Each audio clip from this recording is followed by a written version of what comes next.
Um, my name is William. I'm joining you live on Facebook, on LinkedIn. Um, like I had shared earlier, this is the opportunity that I set aside for us to have this conversation around job interviews. So I'm glad people are joining. So I'm just giving some time for people to join, and then we'll be able to proceed. Um, and this conversation, I think, is one of those questions that people bring to my attention many times. People asking me, I've been invited for an interview tomorrow. I have an interview next week. So how do I approach this? So this is the question I hear people talk about a lot. So many people reach out to me, particularly for us to be able to speak about this. And today, I'm glad to bring this live stream to us so that we can have this conversation. And also at the end of the session, I'll have a chance to respond to people's questions. Yeah, so I'm just taking a little bit more time so people can join us. And then I'll be able to share my screen. So yeah, just hang around for people to join us. Just waiting for more people to join this live stream and then we get started.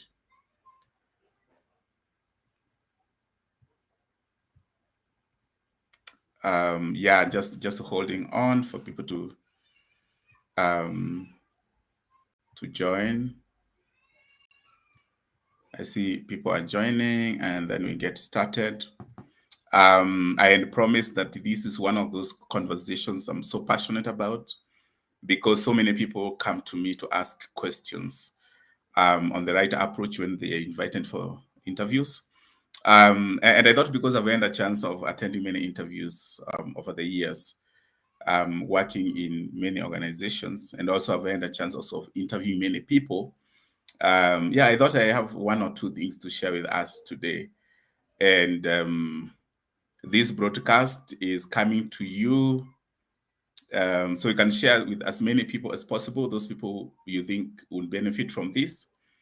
The main conversation today, the topic is responding or preparing for job interviews. So what exactly do you need to do when you have been invited for job interviews?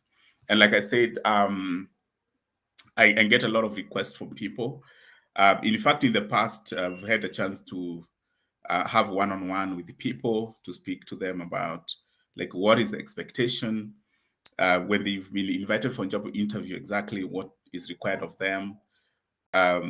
What is it that employers are looking for when they are inviting people for interviews? So that's the conversation I want us to have today. And thankfully, God gave us the time to speak for an hour or so about this topic. I think I just did to save on time. I just want to thank my viewers today for joining me for this session. Thank you so much for setting time to be part of this. I'm sure somebody will walk out with something. And if you feel like this conversation around interviews, job interviews, and how we should be prepared for that would benefit somebody out there, I think this is an opportunity for you to share this live stream to them so that they can join us. It's one of those things that I'm passionate about. And I'm sure sometimes when you request for, like, people call it interview coaching or something like that, there's a charge that you have to pay for that.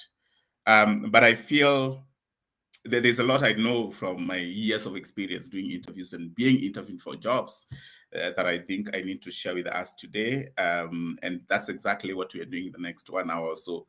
So thank you so much for those who are joining us for this live stream. I really appreciate your time a lot, and I'm sure that you'll walk out with something. Please be free to send questions on chat. I'll be looking at them as we move along, but also we'll dedicate some time at the end of the session so that we can be able to respond to those questions. So please be free to chat, put those questions or comments on your comment section from whichever platform you're watching this live stream from, and we'll be able to respond to that. So it's an honor to speak to you today. I'm so delighted to bring this conversation to us. And I'm sure there are many people will benefit from this, because I know, like I said, so many people have come to me to ask me about some of these things. So when you've been invited for interviews, for job interviews, which we do every other time, how are we supposed to respond to questions? How are we supposed to dress? Some of the really questions that look simple. So many people ask about that. And those are the things that we are talking about today. So I'll share my screen quickly so we can get going. Thank you so much for the guys who are joining us now. Please just feel free to chat your questions, put your questions in the comment section, and we'll be able to respond to that as we move along. Cool. So yeah, I'm sharing my screen. I'm sure you're able to see that. Yeah, like I said, the main topic today is to discuss around job interviews. So how do you prepare for that? How do you make sure that you're set mentally, practically? How do you make sure that you're ready for that? Usually this is never easy for most people. And I mean, this is evident from the people who have come to me to ask about these things. So that's why I thought it's good to set some time aside to discuss about this topic. So in case you have somebody that you think would benefit from this conversation, please feel free to tag them along. And in case you have any question, please feel free to send them through the comment section. Like I said, we'll have time to have a look at your questions and respond to that at the end of this session. But more importantly, also I'd like to know what is your expectations. I'm sure there are so many people who saw my post and they committed to join me this evening. I know you came with expectations, so could you kindly just share those expectations on chat, and then we'll be able to review them at the end of the day, at the end of the session, just to see whether your expectations were met, right? I know, I mean, this conversation is all about just that understanding that when you get a job interview invitation, usually for most of us, in fact, all of us, it's a moment of joy. We are happy that at least after all those applications that you made, and I know most people send so many applications before they get an opportunity to be invited for a job interview. I know it's a moment of joy, all right? But also there is also that understanding that this is also a moment of extreme anxiety. For some of us, it's a moment of extreme anxiety. So how do you set yourself up for success? What should you expect and how should you get ready for job interviews, right? That's the core of our conversation today. That's at the center of our conversation today. You've been invited for an interview. You have received that call or that email that you've been invited for an interview. So what is it that you need to do to set up yourself for success, right? That's the conversation today. And to start us off is basically maybe to understand why is it that companies advertise for job vacancies? I think this is just like obvious. I mean, it might seem so obvious, but why exactly do organizations or companies advertise for job vacancies? The reason is because they have an internal need that they require specific expertise that is potentially out there. What this means is that these are skills, these are expertise that somebody out there has, but this organization does not have this expertise currently. All right. So that's why they're inviting. So I would say it's kind of they're inviting a partnership. All right. They're saying, hey, we have this need.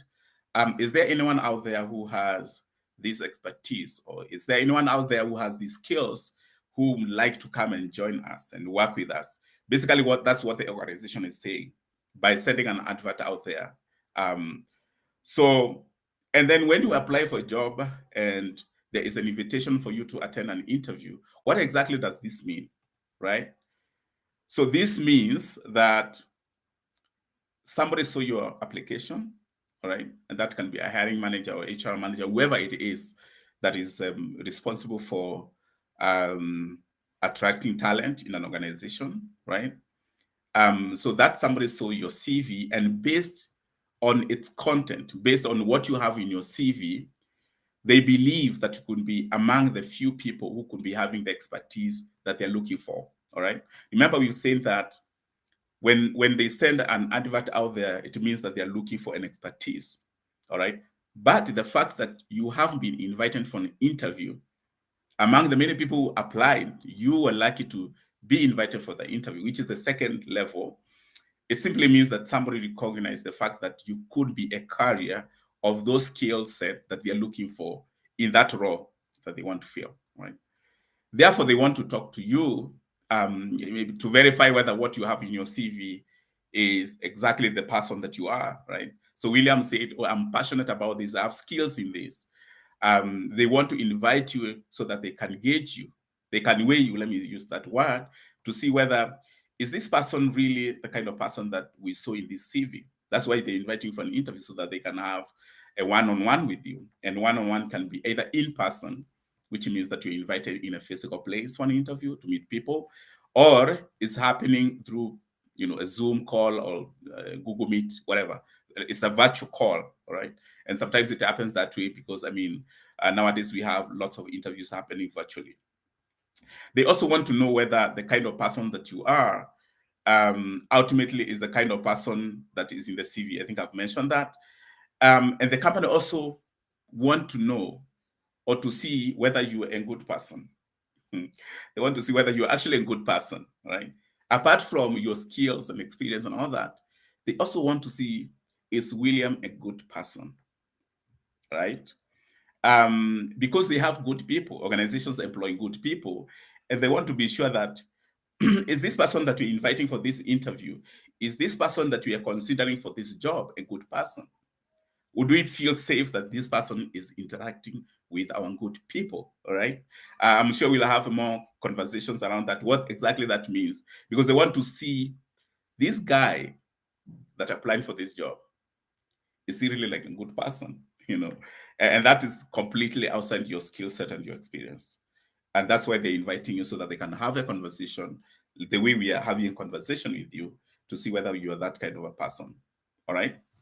The fact here is that everyone feels the same sense of delight when invited for interviews, when they've had an opportunity to meet potential employers. But there are also people are nervous, and it's just natural. I just want you to know that it's natural when you've been invited for an interview. Before you step into that room, or when you are getting into that room, we feel nervous. It's just natural. So that you don't feel like you are an exception when you feel nervous. It's more like, for public speakers, people feel nervous. Like when I was getting into this call, I was feeling a bit nervous. All right, but it goes away with the time. So that nervousness, just for you to know, is that it's not something that is unique with you. It's not something that you only feel, but also it's something that people feel. That anxiety is something that is inherent in most people when they're invited for interviews, right?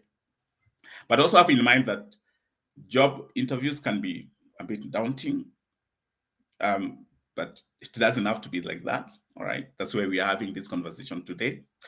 An interview is a conversation between two people. It's a conversation between one person and another. It's a conversation between a group of people. It's not an interrogation. Sometimes because of the way, because of the experiences that we had attending interviews, sometimes we feel that it's kind of an interrogation. It's grilling. It's me, William, against a panel of people. Sometimes I felt like that, like it's a grilling experience. It's an interrogation, all right? But then one thing you have to realize is that actually it's not. It's a conversation. It's a conversation between you and the people on the other side of the table, all right? So when you have that in mind, that anxiety goes away. It's a conversation. We're just talking. You're asking me questions and I'm responding, all right? So, and then also it's not a contest between the interviewer and the interviewee. It's not a contest between you and the guys who are interviewing you, all right? Because sometimes as candidates, we feel like the people who are interviewing us are up there and we are below here, and therefore they carry more power than we are, all right? But then if you look at it, the fact that actually employers are sometimes desperate looking for talent, And sometimes it can be very desperate, like they're really desperately looking for talent. I've felt like that when I was probably hiring for a role which is hard to fill, and I couldn't get candidates as quickly as I wanted. I would feel frustrated. I would feel desperate, like I need that person. Where is that person? All right. So you have to get to that sense that organizations can also get desperate. All right. So it's not only you who is in need, but also the organization is in need. And therefore, when you are meeting like you're having a conversation like equals. You've got the skills, they need the skills. You can think of it like a buyer and a seller. All right. You've got what they don't have. All right. And you're selling yourself, you're selling your skills, you're selling your expertise, you're telling them, hey, I've got this, and I'm willing to sell it at this price, which is like the salary you are negotiating for. All right. So you might think of it like that. All right. So you don't feel like these guys are up there and I'm down here and therefore really don't have power. Um, they are out negotiating you and you feel like maybe you have no power to counter that. So just for you to know that, right? Let's look going forward with this conversation. I just noted a few things there, just so that you know, like what determines when employers, when interviewers, or when recruiters are looking for candidates, what exactly determines the outcome of the candidates that they eventually decide to move forward with. All right. So one is your physical appearance, which is very interesting because most people don't think of it like, should I dress smartly, or is my physical appearance actually is it really like something I need to think about? Yes, it is. You actually need to look smart. You need to look presentable because humans are judgmental. Naturally, we are judgmental. The moment I meet you for the very first time, I want to judge you by just the way you look. Even before you talk, I'm kind of judging you by the way you are dressing, by the way you are talking, by your non-verbal communication, the cues. I'm already feeling like, is this person intimidating? Is this person warm? Is this person friendly? By just the way you look, all right? So which means that we need to look the part. We need to appear. We need to strike that impression, right? We must dress well because your outside appearance matters. Basically, I mean, that's what all I'm saying. Then there is skills and competencies, which is basically your ability to execute the role. Because these guys are looking for skills, so they're looking at, do you have these skills? So that is also one of the determinants of the outcome of the interview. All right. Then your personality. Are you personable? Are you likable? Which is also interesting. People want to work with people who are likable, people who are warm, people who are nice, people who are personable. All right. That's just a natural instinct. It's more like the way you build friendship. All right. There are some qualities that when you meet a new, like a new person, there's those qualities that you're looking for, which kind of determines whether you become friends immediately, whether it takes more time before you can connect. So those are the things that really also employers are looking for. And because we work with the people, they have to look at those things. So it's more like, some people might say it's subjective, but that's how it is. I mean, we are human beings and we interact with each other. So they want to see, is this person personable? Is it person who can be part of our team? They're looking at that. And as we move along in this conversation, you realize that there is what we call culture fit or cultural fit versus what we call the functional fit. All right. So the skills and competencies speaks more into the functional fit, which means that this is William. William has these qualifications. William is applying for a CPA. I mean, for an accountant, William has CPA as a qualification. William has specific qualifications and experience that is relevant to the role of accountant that I've applied for. Those are functional skills. Those are functional fit. All right. But then there is also the cultural fit that we will speak about in a short while. And then there's the emotional intelligence. The EQ basically determines the person's ability to relate to others, respond to pressure, navigate through different or difficult situations. Basically, it just speaks to your emotional fortitude. Like when you're faced with difficult situations, or when you have to make decisions between A and B, where both are like hard choices. So how do you respond to that? How do you respond to pressure? All right. How do you respond to unfavorable situation or circumstances? That speaks to your emotional fortitude. And employers want to understand, how is person's EQ? How does this person relate with other people? How does this person relate to like nasty experiences, if I may call it that? How does this person relate with difficult people? Right. So that is the EQ, and they're looking at that to see also how you respond. Are you well, grounded? Do you carry these things with grace? Or are you this kind of person who is likely to be broken because you faced some difficult situations? All right. So those are the 4 things that I set aside that I think they're really very important for you to think about when you're applying for jobs, and especially when you're attending interviews, right? The few assignments that I think you need to think before you attend interviews, right? Very basic things that I've highlighted here. So find out who will be interviewing you, who is sitting in the panel, all right? And you can always ask the person who has invited you, who are you meeting? Sometimes they actually volunteer this information. Like on this interview, you're meeting the HR manager and somebody else, or maybe your supervisor, functional person who is working in your department or within your function or something like that. And then in another interview, they'll tell you, oh, you're meeting the CEO, right? So that helps you prepare psychologically, just so that you know the person you are meeting. Your system adjusts differently based on what kind of person you're meeting. So potentially what I've seen from my experience, if you're meeting the CEO of a company, they're likely to ask deeper questions. All right. So you have to mentally anticipate that, like a meeting. So if you're meeting a CFO, if you've applied for a finance manager, for example, and you're meeting the CFO is likely to ask more deeper technical questions than probably other people, maybe HR manager. All right. So you have to anticipate that, and also you prepare, like, what kind of questions do I anticipate from this person based on who they are, right?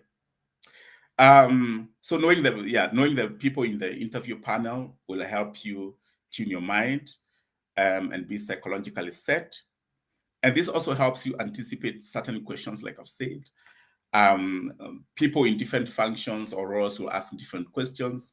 There are people who ask like general questions, like tell us about yourself, tell us about the difficult situation you've ever handled. But there are also people who ask you a much, much deeper, more technical questions. Yeah. So you need to have that in mind so that you know who these people are. So also check the people's profiles. And thankfully now we have LinkedIn where you can, go and check people's profiles, just for you to have an appreciation of their career journey. Like, where has these people been, right? Just that appreciation also helps you understand where they're coming from, so that when you're interacting with them, you also kind of have an understanding of their background a little bit based on the information that is available publicly. All right. So that's very important. I know this conversation is deeper. I'm sure maybe we might not be able to cover everything that I intended us to cover in this session. So I'm really like skimming through the most important things, the things that I think they are very, very important. And then hopefully when we have another chance next time, we can really go deeper and see what else we can cover another time. But in this session, like I said earlier, please feel free to chat me, send me your questions, send me your comments, and at the end of this session, we'll be able to to go through that together. All right. So the tips, like, what are these tips that you need to be cognizant of? What are some of the things that you need to do to know beforehand before you go into the interview room? So one, and know the job. All right. Know the job. Sorry, I'm getting a bit. Just a minute.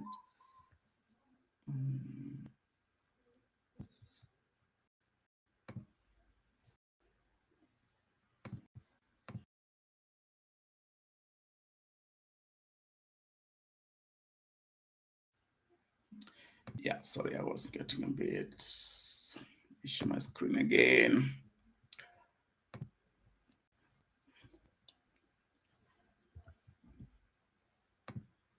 Just a minute, just to ensure that we are good. So thank you so much for those guys who are sending me chats.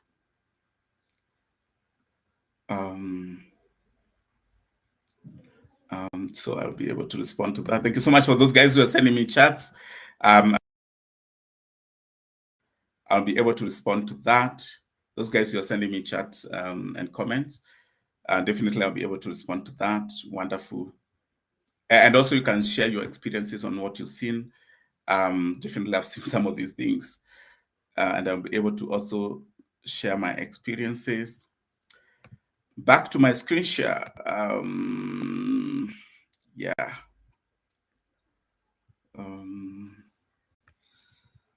Just want to be sure I'm set right here.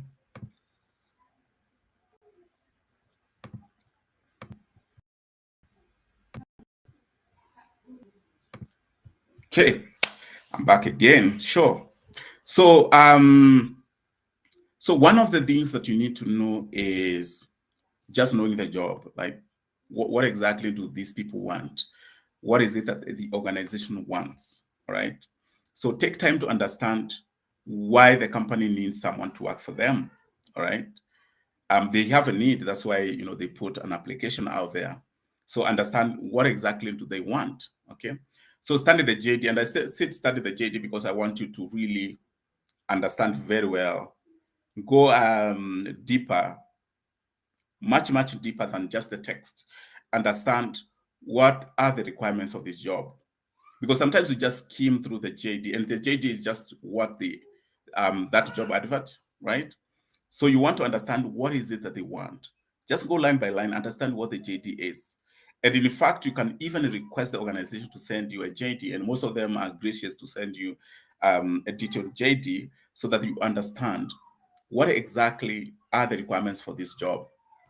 And that helps you in two ways. One is to prepare for a job interview so that you anticipate what kind of questions these guys are likely to ask.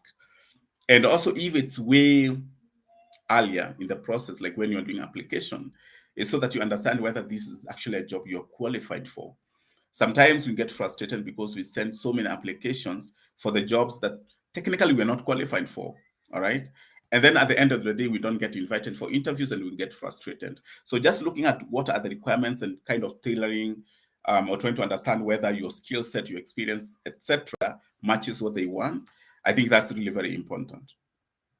The other point is never assume that you know, which I think is a risk. Sometimes what I've seen is that if you've worked in a role for many years, sometimes there's a tendency to assume that we know. Because you've been an accountant for 10, 15 years, you always assume that you know everything. All right. I'm not saying that you don't know your thing, but just assume you don't know.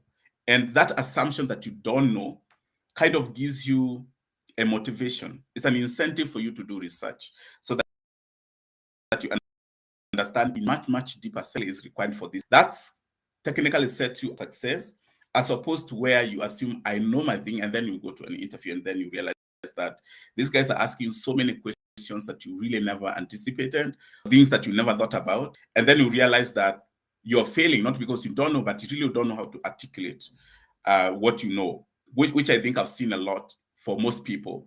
You know your thing for real. You've been in this thing for many years. You know your job, you know things, but then when it comes to interview, you can't articulate what you know. And those guys, they want to hear from you. They've already read your CV, yes, but they want to hear from you. And the moment you're not able to articulate what you know and how you fit into this role, kind of, you don't get those that level where they feel confident with you. All right. And also the JD, also the questions that you get during the interviews are actually derived from that JD, because those requirements, when they ask questions, they are testing whether you fit those requirements, whether you have those requirements. So just understanding that JD and the job requirements kind of helps you respond to questions much better, right? So as you review your JD, understand the role requirements. I've seen that. So think through possible questions, and I think you can also discuss this with a friend If you're not so sure, somebody who is more experienced, you can discuss with them so that they can also help you prepare better for the questions that you anticipate. And also the other thing that you do, that you advise, is that you can also assume that you are the one who is interviewing for this role, right? So you can flip it so that you assume that you are the one who is interviewing, you are the one who is looking for talent, right? So what skills would you be looking for? And what questions would you ask this candidate? Let's say, for example, you've been invited for a role. You'll be interviewing for, let's say, HR assistant, for example. You can think of yourself as a candidate, but also you can think of yourself as an employer. If you're looking for a talent, let's say you're an HR assistant and you've been asked by your HR manager or your boss, like, we need this person, or you've been tasked to interview this person. What exactly are the skills that you're looking for? What questions would you ask this person, basically? So that helps you kind of visualize what is anticipated on the other side and prepare yourself much better. Yeah, make the good impression, first impression, because first impression lasts. Dress well, we talked about that. You never have a chance to make the second impression, all right? So the way you look physically is equally very important.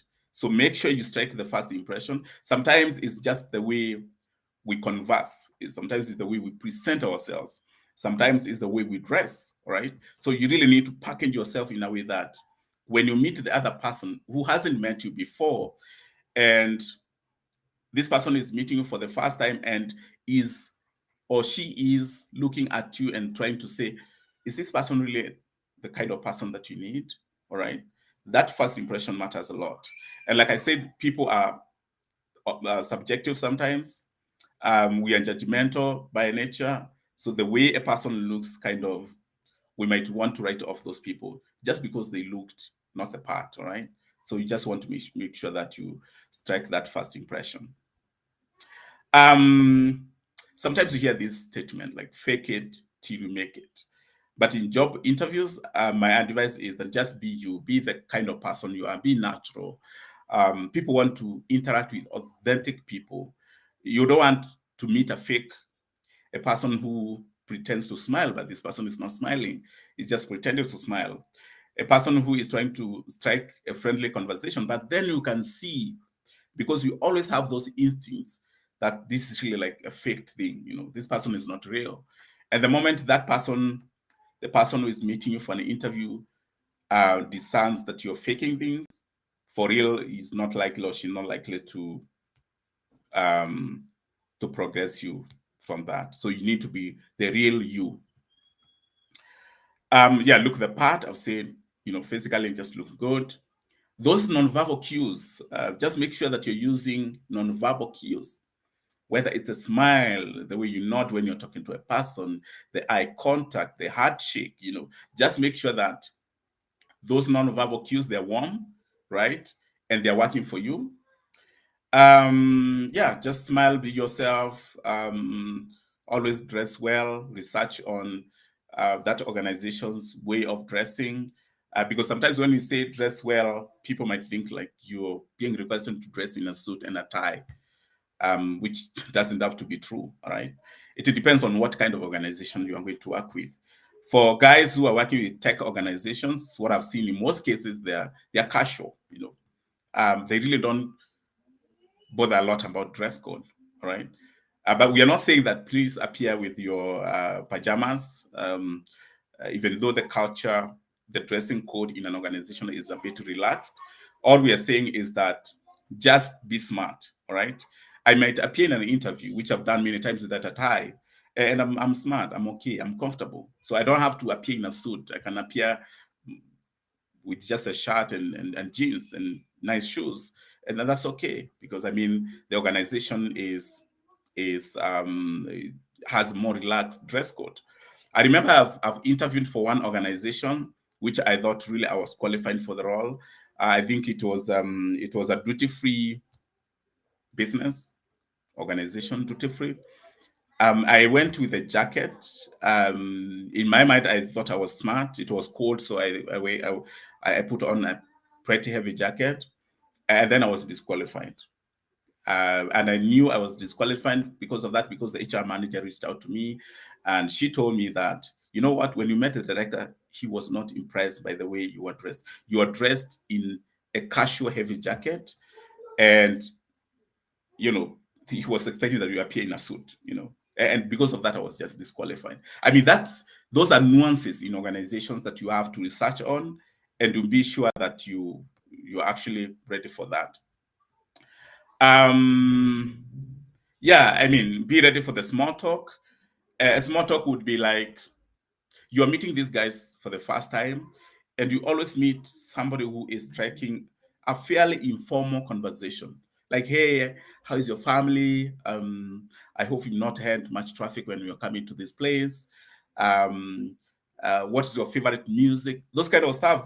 Somehow they come in an informal conversations with the guys who are interviewing you, and therefore you need to know how to respond to that. All right, but you need to be. What I've seen is that somehow you have to be a bit conservative. You can respond and say, my family is good. They're well. No, I didn't encounter a lot of traffic when I was coming to this place. I came a bit earlier, so I was anticipating traffic, so I took more time. You can have like a good response, but really don't entertain a lot of because that's part of the interview. So you don't know how these people is likely to react, right? And more particularly, what I've realized is that for deeper family conversations, please don't go there because you don't know, right? Don't ask this person, hey, do you have a wife? Are you married? Those conversations, don't bring them in the first, because you don't know. You don't know how these people react, all right? You don't know their story, so you don't know how they're likely to react to that. Even though I know you might have good intentions to ask some of these questions, please do not bring those questions if you're not sure about that. The same case with politics. So do not dwell so much into politics because you don't know, again, how these people might react to your comments, however well intentioned they are. So please don't go there. Be confident but not cocky. You want to prove that, yeah, you know your thing, you're confident, but you don't overdo it. All right. Be presentable because people do notice. Because also what I've seen is that being presentable boosts your confidence. If you dress well, in a way psychological, it goes into boosting your confidence. All right. So please dress well when that opportunity comes up, because that boosts your confidence, right? The other thing I've realized is that while skills matter, and actually you're being interviewed because they believe that your skills and your experience matches or closely matches what they're looking for, they're also looking at the person, the inner man, the inner you. Who are you? Who is William? And that is usually captured in the way you're having this conversation. All right. We'll talk more about this when you are talking about culture fit. But also, even as you want to portray that you're confident, that you know your thing, and so on and so forth, you also don't want to talk too much. You just want to know that what exactly do I need to say and when do I need to stop? Okay. So you need to be very sure about that. Listen actively, because sometimes people don't listen actively. You listen because you're really curious what this person is saying, and you're so much ready to respond. And sometimes we miss details around that conversation. So please listen actively, and also don't be in a rush to respond. Right? Take your breath, breathe in, breathe out before you respond. I've seen some interviews like you ask the question, and even before you finish the last word, the candidate has cut you short and you want to respond to what you said. Please don't do that. Take your time, breathe in, breathe out, be slow to respond, because that helps you recollect your thoughts around what you want to say. And also because that also helps you to listen to what you're saying. Sometimes we talk too fast and we don't get a chance to listen to what we are saying. Like when I'm talking like this, talking slowly, I'm actually listening to what I'm saying, right? So you also want to be sure that you're not talking too fast and you want to get in and answer that question because you know it, but also you want to take time and speak in a paced manner, all right? And don't cut people when they are talking. Um, Lean ahead, listen to them, nod your head just to show that you're listening and you're attentive. Keep an eye contact. That's very important. And like I said, don't rush to respond. Take time to say, like, so like somebody has asked me about like, what's that typical question? What is your weaknesses? I can say, yeah, so I can take a minute just to think and before I respond. And like I said, that helps you to collect your thoughts, as opposed to where you jump in and you're rushing through things and kind of you're giving even the responses which are not relevant or they're not right. Okay. So know when to stop. I've met candidates who like they talk and talk and talk and talk and talk, right? Just you've been asked about why is it that you want to work with this organization? All right. Yeah, I want to work with this organization because I feel that your values matches what I've been looking for. I've been looking forward to, getting a role that really matches what my interest and my passion is, which is marketing. I've built my capacity and my skills around this area. And because I feel that this role matches my skill set, my experience, and also I like your organization because you have a great culture, that's why I want to work with the organization. Simple. All right. So you're not rushing and you're not giving unnecessary details. Okay. So I think that's really very, very important. And also in a room, if there is more than one person, which happens a lot, there are like 5 people or 3 people, and William is the one who has asked the question. Sometimes the candidates focus their attention. You're just looking at that person, and you're talking to that person for like 2-3 minutes. All right, and the other panelists are just staring at you. So please make sure that you're spreading your conversation across the table. Yes, the attention is on the person who asked you the question, but also you want to look at to ensure that you're also keeping eye contact with the other people who are on the table. It just brings that balance, in the conversation. Planning a few days to the interview. I think I cannot emphasize more on this. So plan more on how you're going to respond to questions, plan more on the things that you need to carry, plan more on some of the small things that you want to do during interview room, plan more on how you're going to dress. So plan, all right? So that's really very important. Because one of the things I know from my experience is that the job interviews that I performed poorly and I panicked are actually those job interviews that I didn't prepare. I didn't think much about it. I didn't put lots of effort around the preparations. And then when I get into the interview room, that's when I realized, like, oh, I'm not really prepared for this. And that's where the panic sets in. So you don't want to be in that situation, right?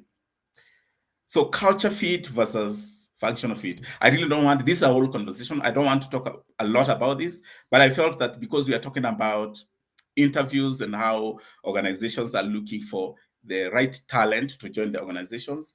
So I thought this is something that I can briefly mention, and so that you know that what are these people thinking about. So other than the technical skills, which we call the functional fit, does this person have the qualifications, experience, the professional training to do this job? They're also looking at culture fit, all right? So, and the culture fit will always carry the day for most organizations, which means that even if you're qualified and you have all those technical expertise to do the job, but then the organization feel like maybe this person is not a culture fit, this person is not likely to blend well with our people, this person is not likely to thrive in our norms, in our ways of doing things, in our behavior as an organization, in our culture as an organization, then most likely they will not consider you. And that is what organizations calls a cultural fit, right? Just briefly, a cultural fit is the likelihood that a job candidate will be able to conform and adapt to the core values and collective behaviors that make an organization. So when you look at an organization is like a human being. It has its own norms. It has its own behavior. It has its own way of doing things. It has its own values, right? An organization is actually like a human being. All right. So when the talent managers are looking for talent, other than the functional fit, which is more like the hard skills that this candidate is bringing, the professional certifications and so on and so forth, they are also looking at how does this person gel with our culture. And let me tell you, sometimes the culture, the determination on whether you are cultural fit is actually based on the organizations that you worked with before, which is very interesting. I've interviewed one time for a client who is into hospitality industry. They run hotels. And then we were interviewing some candidates from particular brand, hotel brand. And then the client told me that, hey, please do not bring us candidates from this hotel and this hotel and this hotel. And later on, when I was having a conversation, she told me that, you know what, we just feel that those organizations, they don't have the right culture. And therefore, if this person has worked in that organization for these many years, chances are this person is carrying the genes. I think she mentioned the genes of that organization, and that's not what we want in our organization. All right, which tells me that naturally we are also being judged by the organizations that we worked with, for example. Okay, I've worked with organizations where specific sectors, they don't want to employ people from specific sectors for some reasons. I will not mention those sectors in this call, but there are some organizations that you work with, and kind of some organizations are shy to give you a job because of the reputation of those organizations, right? And they feel that by fact of association, therefore you are carrying some elements of that culture that they don't want in the organization, which is very interesting, but it's true. Yeah. And when we talk about culture, I think also it's important to mention that you as a candidate, you as a person who is looking for a job, you should also be vetting organizations so that you see whether are these organizations embody the things that I like to see in a typical employer. Do our values match? Is this organization that I want to work with? All right. Does this organization promote meritocracy? Right. Or is it an organization that promotes nepotism? And so on and so forth. All right. Because I mean, those organizations also shape the kind of person that you become. They shape your career progression. They shape how other organizations, like I've said, view you, right? When you attend interviews with other organizations and you say, oh, I'm working with organization X, how do they see you? All right. What is the brand reputation of that organization that you want to work with? I think as candidates and as people who are looking for jobs, we should be very intentional in doing research and understanding the culture of the organization that you want to join, and decide, is this organization that I want to work with? Yes, I need a job, but is this an organization that I want to work with? Okay, because I think that matters a lot as far as your career progression is concerned. Okay, I'm sure people are putting more comments in the chats, and we'll have a chance to look at that. Cool, you are in the interview room. Okay, you've been invited for an interview, and now you're there, right? It's the day. Basic things, shake the hand of your hosts. If one hand is extended to you, right? Just naturally, like the way you meet your friends and you shake hands, it's just the same thing. There isn't any magic in that. Some people say, oh, don't extend the hand before they shake you. But I just feel like that's just like being so mechanical. I just feel like we should be human. All right. But again, if the host isn't extending your hand and maybe sitting on the other side, I mean, there isn't any point of like moving around and shaking hands and all that.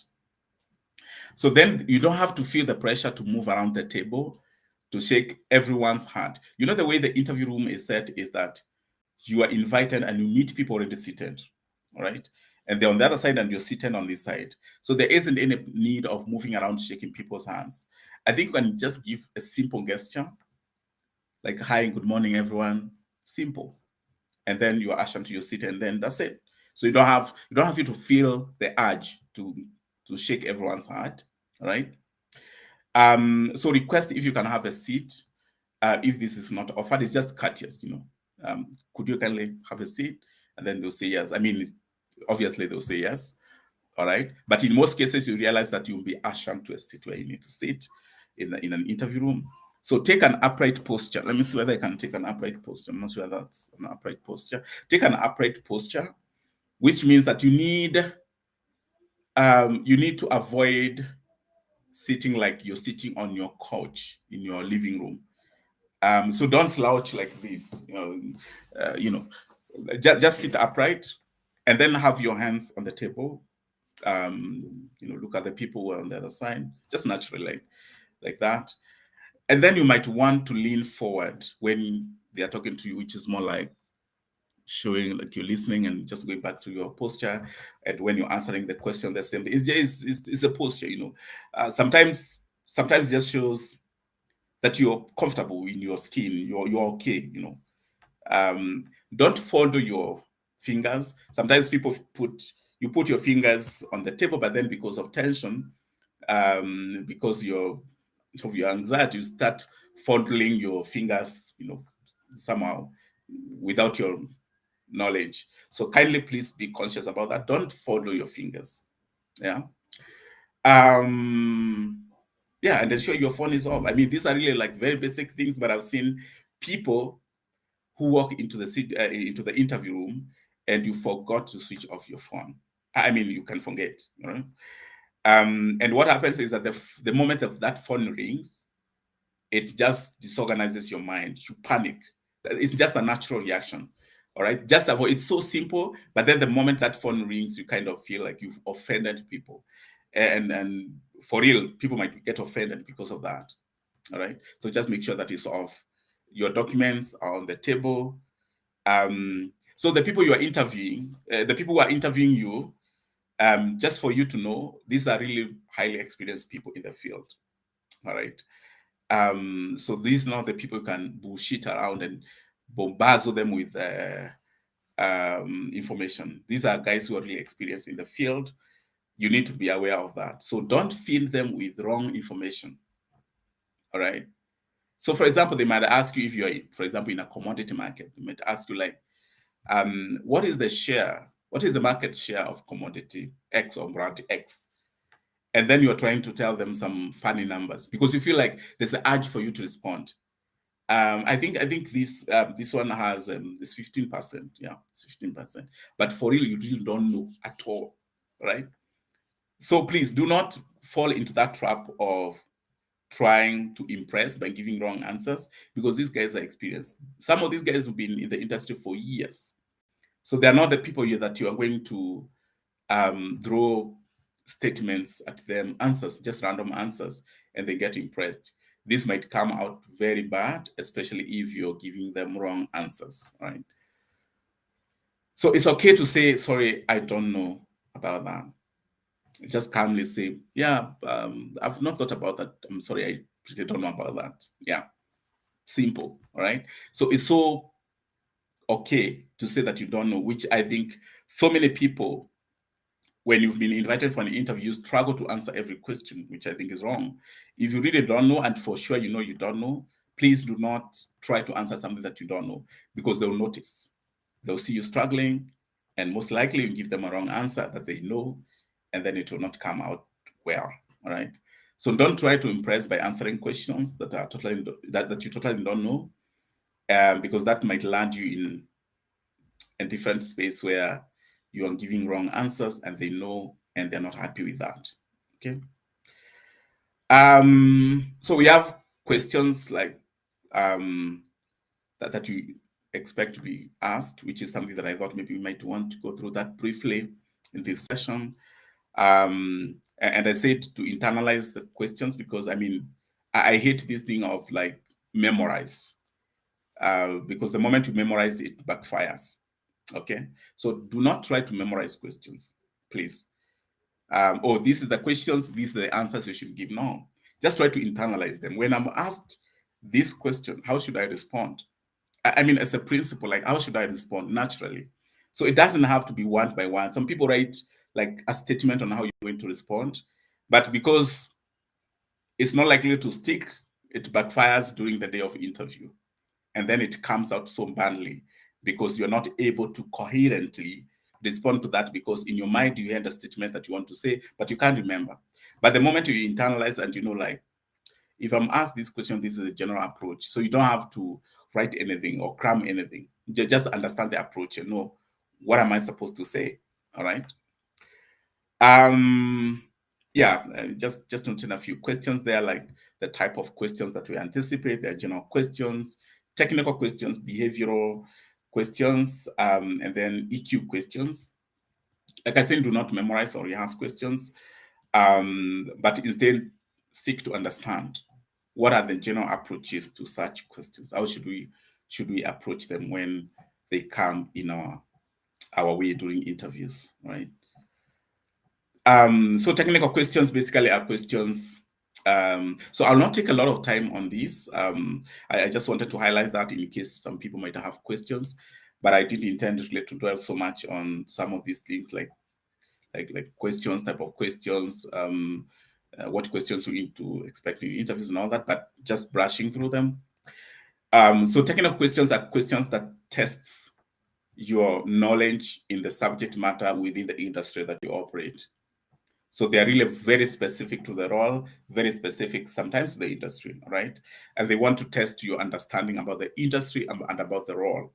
Okay, so for example, I have an example there. So what kind of partnerships do you think you need to build for our business in order to unlock more opportunities for growth? So that maybe might be a question that is coming to, let's say, for example, a business development manager, you know, and they just want to see whether you understand the kind of partnerships that you want to build. They want to understand whether you know the kind of people that you want to meet within the industry that will help you build more business. So that's very industry specific. There are behavioral questions which starts with, tell us why, tell us, give us an example, tell us about a time, so those are behavioral questions. So basically what they want to test is, how do you react to specific situations, right? How do you think when you are confronted with specific situations in a workplace? So for example, speak to us about a time when you failed at something, and what did you learn about that? All right, that's a scenario question, that's a behavioral question. They want to understand, like, how do you react given specific scenarios or circumstances or situations, right? Then we have questions. I think if anyone might have questions, like, what will the general questions? So general questions is like, tell us about yourself. All right. Those are like general questions. Okay. So in case you have any question around, like, what kind of questions you would anticipate around these type of questions, you can put it in comment to that. I'm sure you'll have some. But just going briefly through some of the questions that you anticipate and what is the general approach to that. Again, this is not something that you want to memorize. This is something that you just want to understand generally, just for you to understand the approach. How do you respond to this? What is expected in case they ask you that? Tell me about yourself, which is like, this is a question that is an opening question. It's more like an intro question that will always be there. At least in most interviews that are attended, it's always there. Tell us about yourself, right? So what the interviewer is looking for is for you to give them an understanding of your professional journey a little bit, just a summary of your career journey. So they're not looking for stories around your life, like, I'm married, I have 10 kids, I'm a firstborn in my family, I was born in Northeastern. So they're not looking for those stories. They just want to have a sense, like a snapshot of, how is your experience journey? How is your career journey? And that's usually like maybe a few minutes, right? Maybe 2-3 minutes, and then you're done. So in this case, briefly introduce yourself, maybe your name, how long have you've been working, and in what capacity. So for example, I might say, my name is William. I've been in the industry for 5 years, working in as a retail manager, for example, for organization XYZ. Within these years, I've nurtured my experience in leadership, whatever, which I feel they are really relevant in this role that I applied for. So just speak about how your journey has been in brief. And that should also speak to the role that you've applied for. There should be some relevance in that. Okay, so you can't bring other stories that or other things that really doesn't relate, that the interviewer cannot relate with the role. So I think that's an opportunity to kind of make the first point to sell yourself. Why should we hire you? I think this is one of the questions that you would expect. Not always, but should expect this at some point. So this is an opportunity to brag a bit about yourself, not really to overdo it, but just to speak much more deeper and to build on the first question about yourself. All right, that's what I'm saying. Brag a little bit about yourself, but don't overdo it. And the thing here is to sell yourself without really being arrogant, desperate, or needy. Don't go into overdrive, talking a lot. Just be as brief as possible. Stick to the most relevant points about yourself. So the rule of thumb is you stay away from the extremes. And I've given an example or some examples here. So do not say, I'm the best inventory accountant you can ever find. Like seriously, you can. Are you saying that this organization can't find other like great? So that is overdoing it. So don't go to that extreme of saying like, if they lose you, then they will not have business, right? Just say something like, yeah, I'm an inventory accountant, and over the years, I've built capacity, I've built expertise, I have a solid track record in inventory management. I've got 5 years of experience as an inventory accountant, driving best practices, whatever it is that you want to say, all right? So that kind of gives them a sense of why they should hire you. In other words, you're telling them, you see, you have this need, but also I'm bringing exactly what you want, right? That's what you're telling them. So why do you want to work with this organization? So sometimes this question comes like, why did you apply for this job, right? So what the interviewer is looking for here is to see how passionate you are about the job. And passion, you can't fake it, unfortunately. So if you say, I'm passionate about this, so it has to show. It has to be demonstrable. You can't say I'm passionate and seriously, there isn't any indication of enthusiasm on your face. So it has to come out. They have to see that this person is truly passionate about this. This person is enthusiastic about this role. So, all right. So an example I've given there is that, for example, you can see I've always wanted to get into public relations. And this is the reason I've done many professional courses with Udemy and participated in many volunteer activities in the field. All right. So that kind of demonstrates not only it's solid, it's more genuine. Like they can see like this person is actually passionate because this person has put a lot of effort in getting into this space. Okay. Sorry, I'm just giving brief on this in case there are any questions. In case you catch any question that you feel we need to address, please put it in the comments. I'll be back to that. So what are your strengths? Yeah, what are your strengths? Most people like more strengths, to talk about their strengths and not weaknesses. So for this question, you want to narrow down on your strongest, you call them your strongest strengths. And those strengths that you feel relates to this role, right? And the strengths can vary depending on what kind of role that you're applying for. What is the job at hand? Okay. So an example is, for example, I'm strong in building relationships, and this has helped me achieve XYZ. So what you are saying here is that you have a strength in building relationships, and you are also bringing that aspect of how does that really work for you in achieving your objectives as a professional, right? How does that help you achieve your goals in your job, right? So you are trying to link that. How is that strength relevant to this role, in other words? So for this question, you really need to prepare for it because sometimes it comes out not so well, if you're not prepared for it, you have to have in mind, like if they ask me, what is my strength? What am I going to say? You have to have that in mind from the beginning so that you're not thinking on your feet when they've asked this question and kind of you're trying to put it together, but it's not coming out so well, So you need to think about that. Same case with what are your weaknesses? Also, these are the things you need to think about in advance. So what is your weakness? All right. So the mistake people make is to assume that these people are asking about your weaknesses so that they don't give you a job, right? They actually want to test your self-awareness, basically.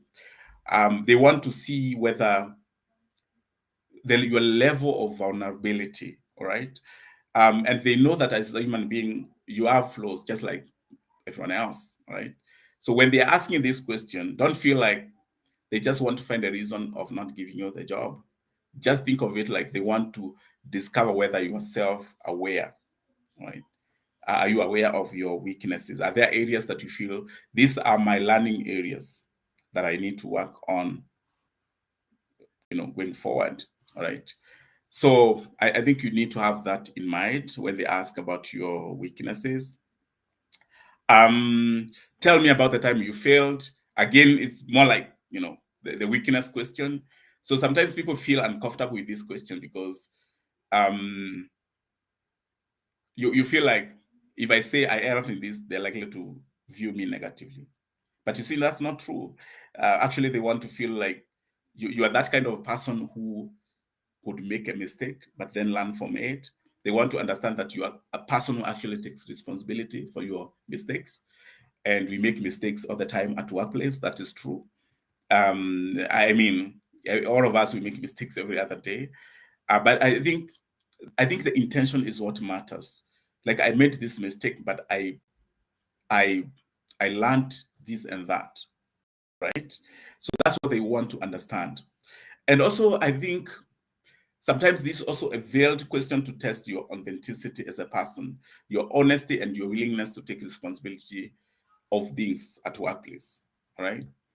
Because I mean, if you're working in an organization, some things will go wrong, but also organizations doesn't want people who will take cover when things go wrong. They want people who will say, "Hey, I'm sorry, I tried this, but it didn't work." Just be genuine. Being honest. I think they also want to test that. Like, are you an honest person?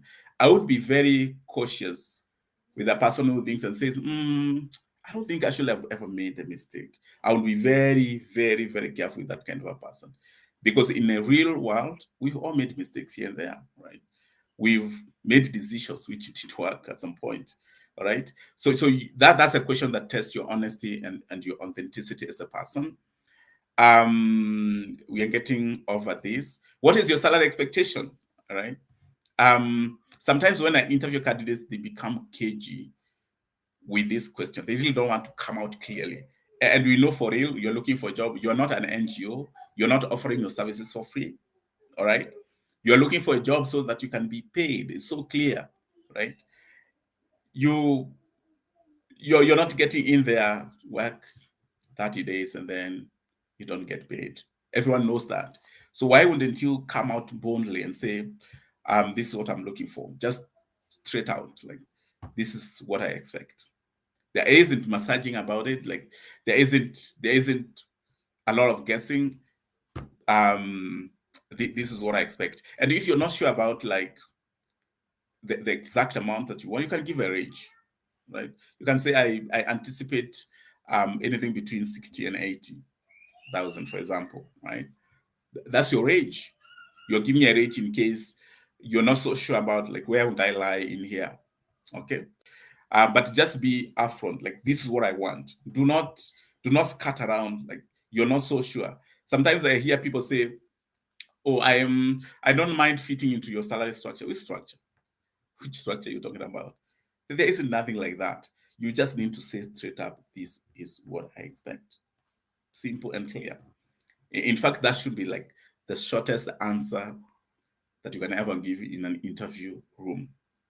I expect 100,000 if I'm successful for this role. Full stop. That's it. Or you can give a range if you're not sure about the exact salary that you want. Yeah, so I think that's about salary. So please have that in mind. Also prepare for that. Don't be caught off guard by a very simple question like, what is your salary expectation? And you're saying, I think, I don't know what this role is offering. Please don't go into those conversations. Just have a straight up answer that you want to give to that, because it's just a simple question. Do you have any question for us? Very interesting. This usually is the last question, and be sure that every interview that you ever attend, there will be this question. Do you have any question for us? Again, this catches people off guard. You never think about it. And then there are of course wrong answer that you can give, like tell me about yourself. I've had candidates ask me, could you please tell me about yourself? Like, seriously, you want me to tell? So you're asking the interviewer to start now another story, like to start narrating to you about themselves. Actually, I've had this question being asked by some candidates, and it caught me off guard. And I just felt off, like, we are done with the interview, and then you want me to start telling you stories again about myself. So you don't want to ask about that. Like, that's really, like, it's not a good question, I'll say. Or just say, no, I'm good, thanks. It's an answer, yes, but it's not really a good answer. Like, you're just saying, like, I have no question to ask you, right? Or what does your company do? Like, you came for the interview and you totally don't know what the company does. So please don't ask those questions. Just ask, like, insightful, intelligent, a little bit harder questions for your people, the people who are interviewing you. So, for example, these are the questions I thought maybe I could ask. So, how would your team describe your company culture? I'm sure it will be a harder question if they've never thought about it, or if the culture is not part of the conversations that the interviewers have with their teams. You realize that you feel like they'll struggle to answer that question, which is good, because I think maybe they'll go back and think like, oh, do we actually think or discuss around culture? Okay. Or what are some of the key challenges that you hope the successful candidate in this role will be able to solve? All right. Those are like deeper questions that probes, and also they give you insight about the organization as well. We are done. So great. Thank you so much. I hope we've not gone over time. So I'll stop sharing and see what questions are coming in the chats.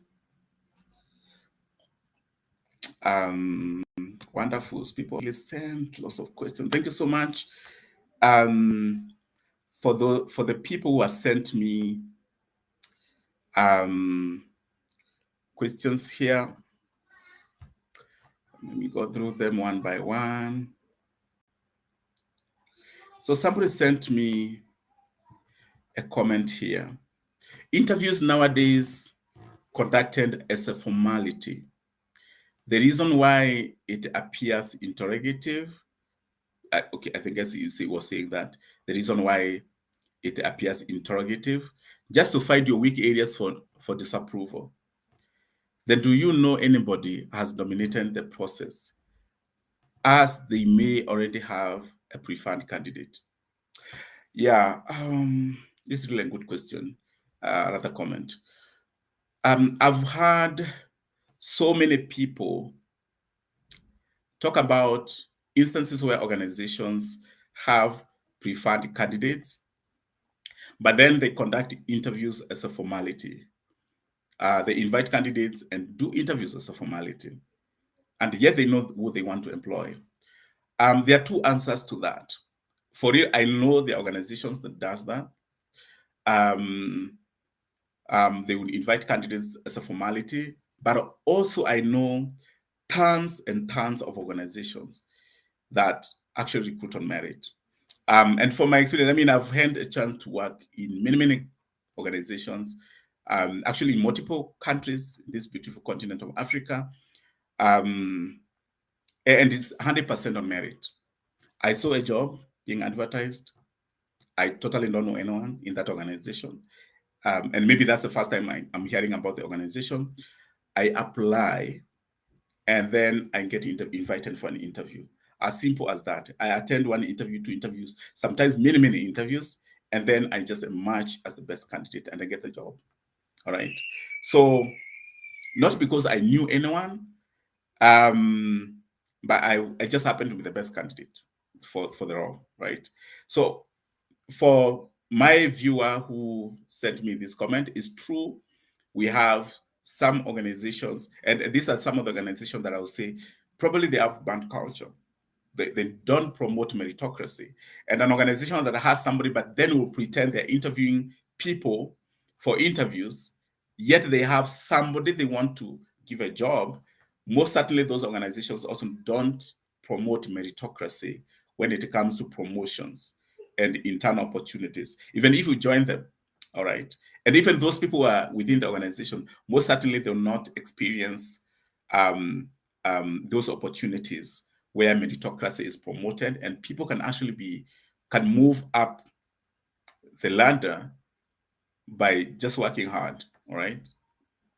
So I would say yes, that is true. But also on the other side, you find that there are tons of organizations that actually promote meritocracy. So please do not shy away from applying for jobs, from attending interviews, just because there's a perception that an organization might be having people inside, but then they're interviewing you as a formality. Because for real, there are many organizations out there who are good, and I wouldn't like you to miss an opportunity because you have that perception that hey, even if I attend this interview, I'm not likely to be considered.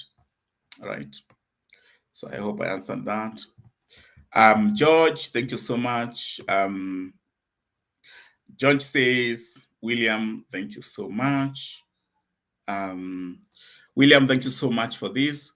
Will you share this presentation? Yes, I can consider sharing some notes with us, George. Thank you so much for that. Then somebody sent me a note from LinkedIn. I normally don't feel good, especially when the entire panel take notes and not paying attention to me. Not necessarily referring to the silent treatment.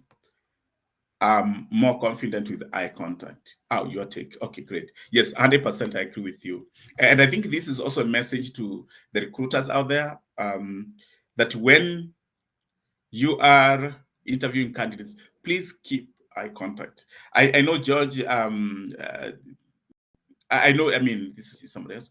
I know the interviewers want to take notes because they want reference. And I think that's part of their process. Like, for example, I know when I'm interviewing, I don't take notes on notebooks because nowadays we have all the technology. So I'm just typing on my computer.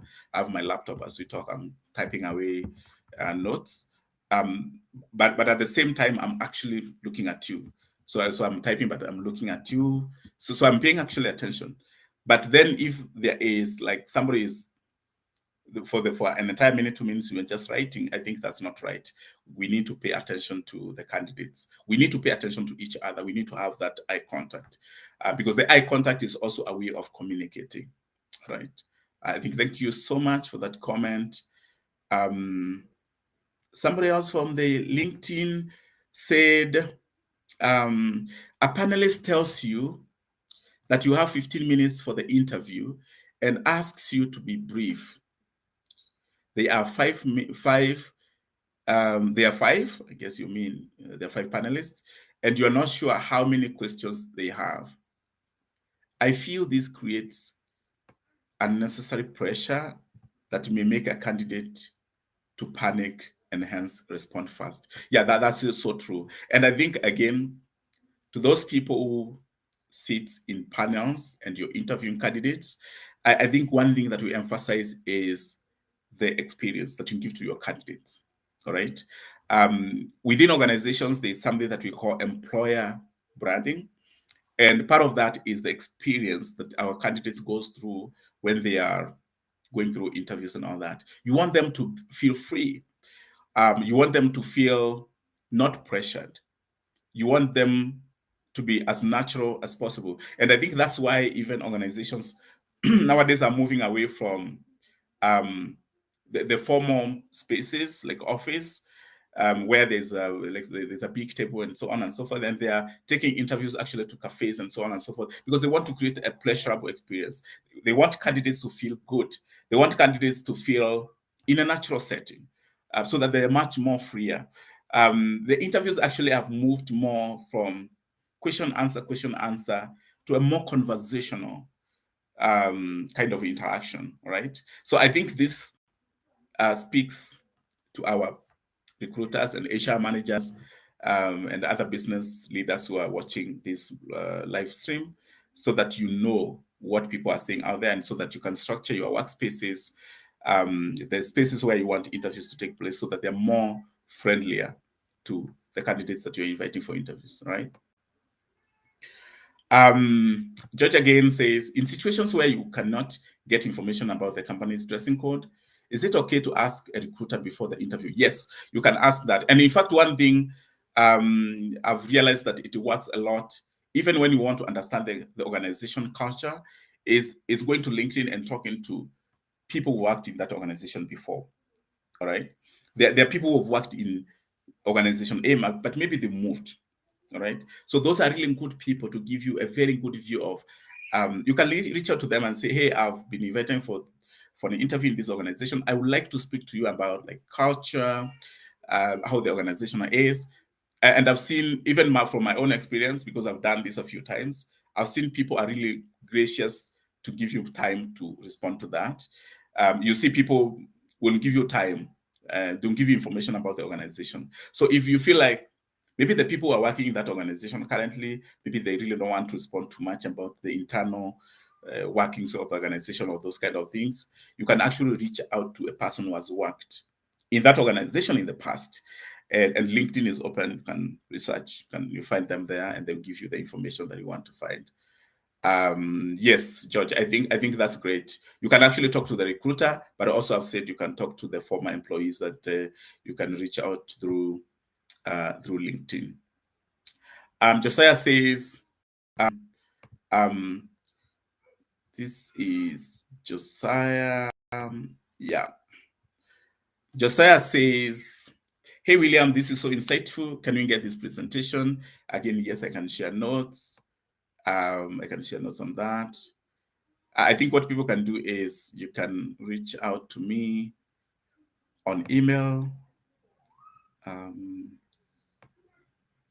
put my email here at the end of the day so people can reach out to me in case you want me to share notes.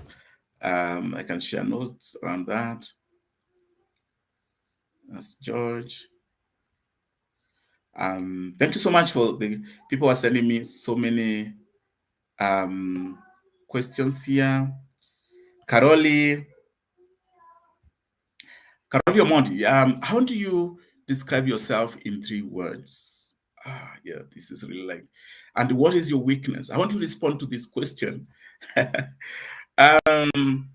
really interesting, because 3 words is not enough to describe, like, William. How do you describe yourself in 3 words? Okay. I think we just need to figure out which words would describe you as a person. So, for example, as William, I would say I'm adaptive. So that's one of the things that describes me, because for real, I'm adaptive, right? I adapt easily to situations. I adapt easily to the things that I even didn't anticipate. So you can figure out some of the things that describes your personality, right? So I just gave adaptive as one of them. So those things that really speaks to you, it speaks about you, like personality, or things that relates to your career or work, right? You can pick 3 ones that, and because I mean there isn't wrong answer in that, so you are not likely to go wrong with that. I mean, if I say I'm agile, I'm adaptive, I'm sociable, I mean, I describe myself, so no one will come and say, no, you're not sociable, no, you're not adaptive. Okay, so you can pick words which there isn't any wrong answer in that. Actually, I think that's the beauty of it. So your weaknesses, I think what I've found about your weaknesses, Carol, is that you need to bring in the things that you're learning currently. So you can say, for example, you can pick like a genuine weakness. But again, weaknesses should not impact on your job or your possibility of getting a job. Okay. For example, if you're applying to be an accountant, you can't say, you know what, I'm really terrible in math. Numbers is not my thing. I'm really struggling. So you can't say that, because I mean, that simply means that because that is a core to the job. So you can't bring a weakness that is core to your job, because that means that you're likely to be disqualified. But you can bring something like, you know what, I think because of the way I was brought up, I struggle to socialize with people, and it's something that I'm working on. I'm attending more workshops or something like that. I'm taking more opportunities in public speaking, for example. So you can say the thing that speaks to your weakness, but also what you're doing about that weakness. Okay, like I said in previous slides, when we were talking about weakness, it's something that you need to think about. Okay, so it's not something that you can speak immediately when this question comes up. Otherwise, you are not likely to get it right, because it's a hard question, right? It's usually a hard question, so you need to think, if this question comes, what is it that is about me that I can say is my weakness or my strength? And your weakness that you speak out during interviews should not be that weakness that can actually jeopardize your chances of getting a job. I've given an example of an accountant. You can't say that I'm terrible in numbers, or I don't know Excel. So people feel like you're an accountant and you don't know Excel, or you don't like Excel, or you're struggling with Excel. You are struggling with the formulas, Excel formulas, VLOOKUPs, you don't know, and you're an accountant. People feel like maybe this person is not the right person. But there is that weakness that you can bring, which speaks about you as a person, or where you are in your journey, and the things that you're doing to develop or to grow yourself around that weakness. How about you willing to negotiate your salary? Of course, definitely. We negotiate salaries all the time. But sometimes you're caught up, especially if you're looking for a job and you don't have a job. I know, because I've been there. I really don't want to negotiate so hard, because I might jeopardize my chances. But really, you can negotiate your salary. And believe you me, what happens is that for organizations that really want to give you a job and they feel like you are a strong fit, they always come back and negotiate you back to where they feel they can afford. So if I give a salary range, or if I give a salary expectation that an organization feels like, no, we can't pay that, that is too high, okay, because of their budget, because they have their budget constraints and all that, they are always willing to come back and negotiate with you and say, what if we give you this? Will you be okay? All right. And depending on where you are, I mean, quite genuinely, based on my experience, is that based on where you are, you might want to push back, or you might want to say, okay, because I actually don't have a job, actually this will be a good consideration. All right. That's purely a personal decision. Okay. But if you feel like, it's not really like a must thing, like I must get this job, you can push harder for the salary that you want, and you can negotiate. And from what I've seen for most organizations, they're willing actually to be very open with you, to say, hey, we can give you the maximum we can give you, we can't go beyond that. And then now you, as a person, you can decide whether that is something that you want to consider or not. And it's absolutely up to you. You're at liberty to accept or not the salary that you want to consider. Christian, thank you so much. I've seen your comment there. Other panelists delay the interview without informing the candidate. Can the candidate send a reminder email to HR? Oh, yes, you can. 100%. You can even call. I've done this a few times, actually. And also, I've even been in a position where an interview was delayed, and I call and kind of express myself. I say, I didn't feel good because I was expecting feedback. I haven't been able to move forward because I was expecting, like, let me hear from you first before I move ahead to look for other opportunities. So those conversations, genuine conversations, can happen. There isn't any like there is this perception, like if you reach out to organization, they might feel like, why are you pressuring us, which is not right. I think the people on the other side, they're actually very willing to give you feedback. This is where we are, and so on and so forth. And sometimes there are so many reasons why there are delays. I don't want to go into that. Sometimes, from what I've seen from my experience, sometimes it's not the doing of the organization. It's not like it's intentional that they want to delay this. Sometimes the organization is at different phases of growth, and because this recruitment is supposed to coincide with a particular phase of growth. Maybe they wanted to move to a different market. Maybe they wanted to open more stores. But then maybe because of elections, they couldn't open more stores, and they figured, like, let's delay this a little bit until when elections are over and we see how things are going before we can. They have different considerations that they're looking at. So there are really like genuine reasons why organizations don't delay interviews and so on and so forth. But then I would say that every organization out there, you owe your candidates an explanation on why there are delays. You need to explain to them, like, oh, this is likely to take longer because of this and that, so that the candidates can anticipate. So that the people are not out there hanging, and they're not sure, is this going on or is it done? Should we wait or should we not wait? Should we move on, or what is happening? So I think we need to be giving candidates, especially active candidates, that feedback so that they know what is happening and if they anticipate feedback and when. It's very important. It's part of the journey experience for those people who are hiring.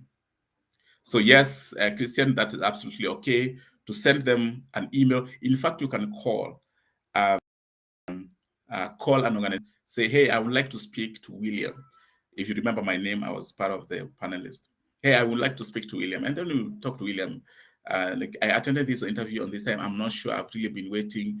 I'm not sure where this is. Could you kindly know where this is so I know what is happening? That conversation can happen, and no one really will feel bad about it. Somebody said many thanks for the insights. Kindly share. Thank you so much. Molly, you're here. Oh, okay, great. Thank you, Molly. Okay, Molly, I see you're there. I'm really happy that you are able to join. Wonderful. Josh, again. Josh says, how do you negotiate a salary range that is 3 or 4x your current salary? That's really a good question. Is this an indication that you are underpaid? Yes, that can be an indication. And actually, interestingly, you can actually discuss that with the potential employer.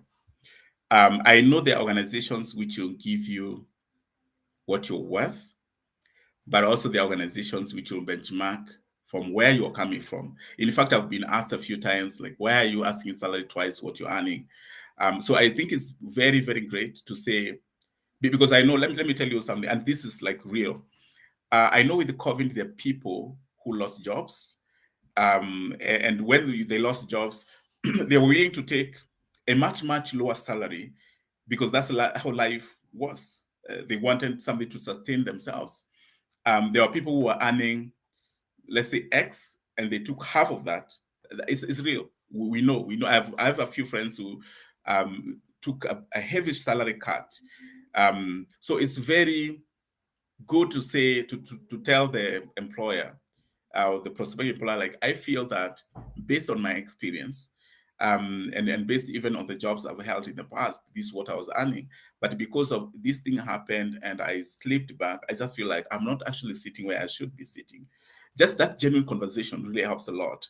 If you feel that what you're earning now is not actually what you're earning, and I've given an example of those people who lost jobs during COVID, and they took jobs where they were earning much less than what they used to earn or what they should be earning. You can actually have that conversation with the prospective employer. That's genuine. It's a conversation. No one should feel guilty that you're having that conversation. Like, you see what, when COVID came, I was HR director in my organization. I was earning this much, and that's the salary I was earning for quite some time.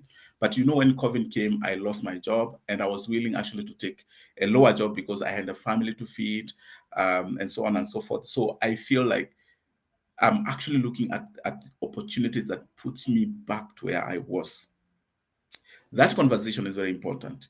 And I mean, again, no one will judge you because it's a genuine conversation. And people have gone through this experience, they understand. So don't feel like If I ask 3x or 4x or 5x salary, then people might feel like, why is this guy asking for this much and they're earning much lower than that? Okay, so I hope that answers that question. Jimmy, thank you so much. I appreciate that insightful conversation. Thank you for preparing and sharing with us. Oh, yeah, that's great. Boom. And I think that's the last comment. That's the last question I have. So unless if there's anyone who has like a very burning question and you want to throw it my way before we end this session, I'll appreciate. And yeah, let me share my email in case you want to reach out. In case there's a question you want to send privately, so we can share that. Let's see, I can actually share my email somewhere.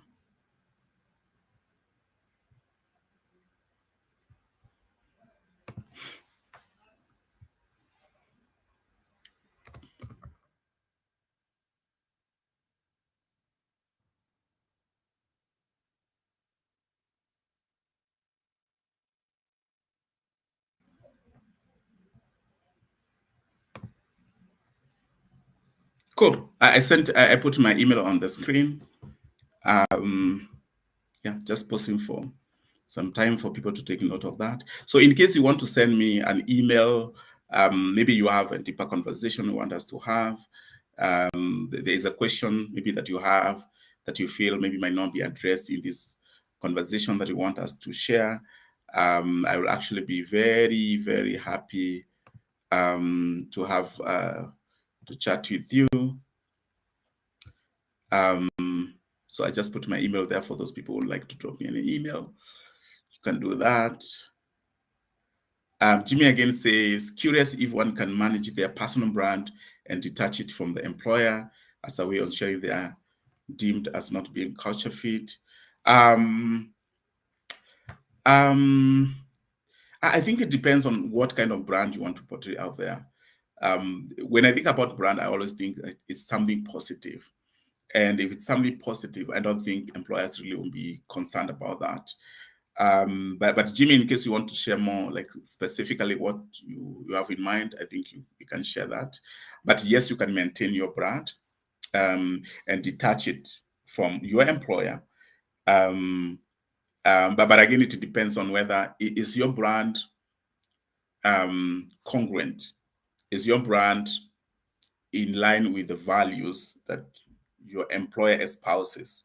Because I've seen some instances where a person pursues a brand, but then again, it's not really like it's completely detached from the employer, and then that kind of can bring some questions. So I mean, as long as it's something that brings positive impact, I believe like what I'm doing right now.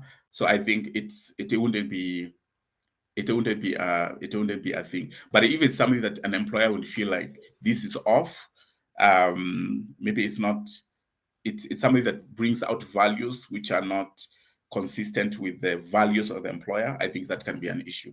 And I mean, there's that balance that you need to think about when you think about culture and how you want to package yourself and as a brand, and that how that relates with the values of your employer. Wonderful. So thank you everyone. I really appreciate your time. Thank you so much for those people who managed to join me for this live stream this Saturday the 8th. And I really appreciate it. I hope somebody has taken out something. I'll also make sure that this video is available in my blog. Just, yeah, so that people can access it in case you want to refer to that. And I think that will be awesome. So thank you so much. God bless you. Let's catch up again next time. I'm sure there's a lot we can share around interviews and preparing for interviews and what to anticipate and so on and so forth.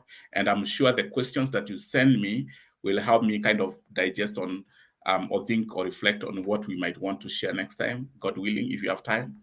because there's a lot of things we need to talk about, other things, topics. But I hope somebody has moved out with something, and I wish you well. Thank you so much. Enjoy the rest of your weekend.